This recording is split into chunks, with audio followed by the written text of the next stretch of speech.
Two people wake up to the same life. They both step into the shower.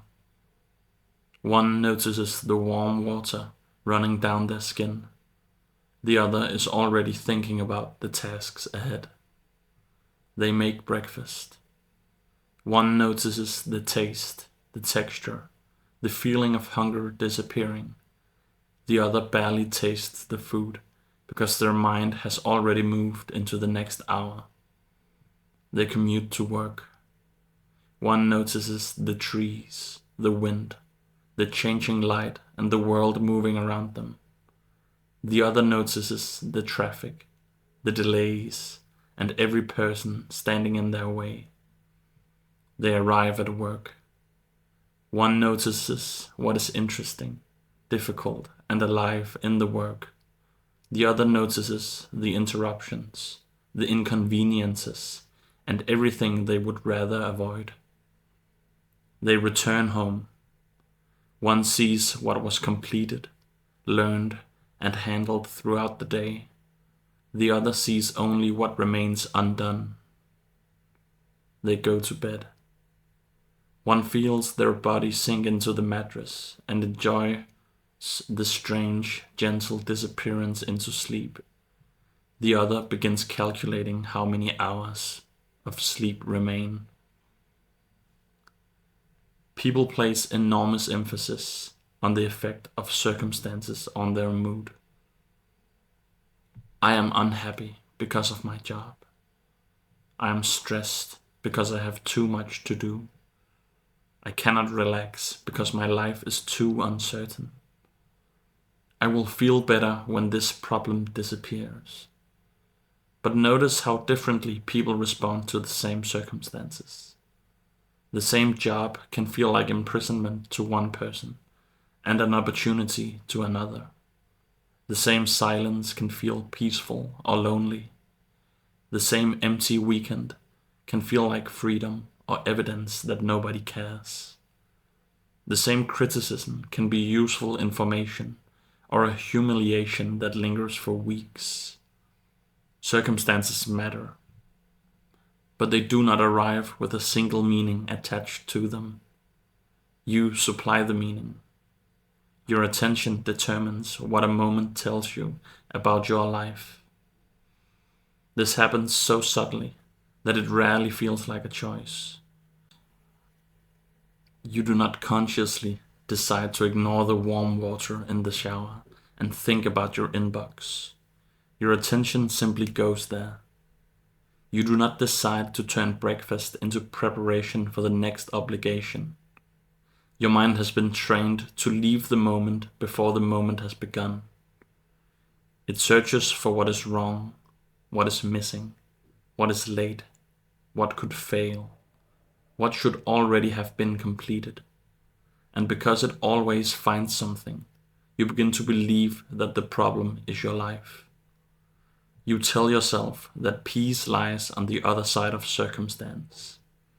Once the work is finished, once the money is sufficient, once the uncertainty disappears, once everyone understands you, once your body is different, once the future is secure.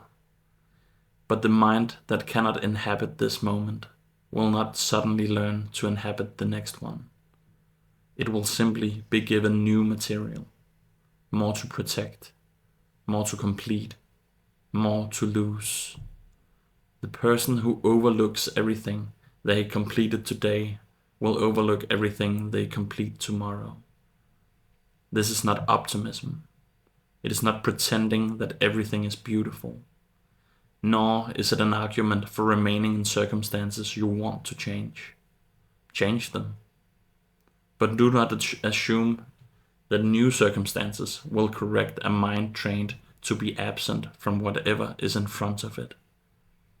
Life is filled with moments, yet many people experience almost none of them.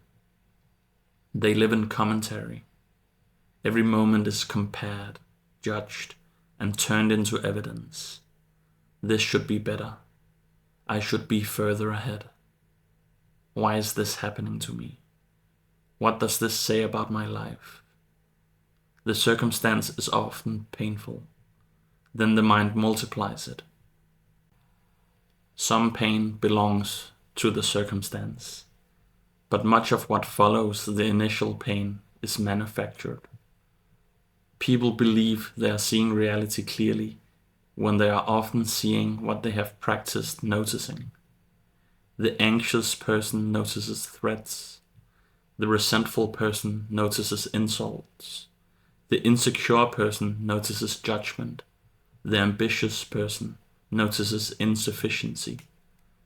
The person who believes life is against them will collect evidence everywhere. There is always something wrong to notice. There is always something beautiful to miss. Attention is not neutral. It builds the world you believe you inhabit. You may not control your first reaction to something, but you can begin to see it. You can notice where your attention goes before accepting its conclusions as truth. You can notice that your mind has left the shower, that it has stopped tasting the food, that it has turned a commute into an argument. You do not need to replace every negative thought with a positive one. That only becomes another performance. You need to stop treating every thought as a faithful description of reality.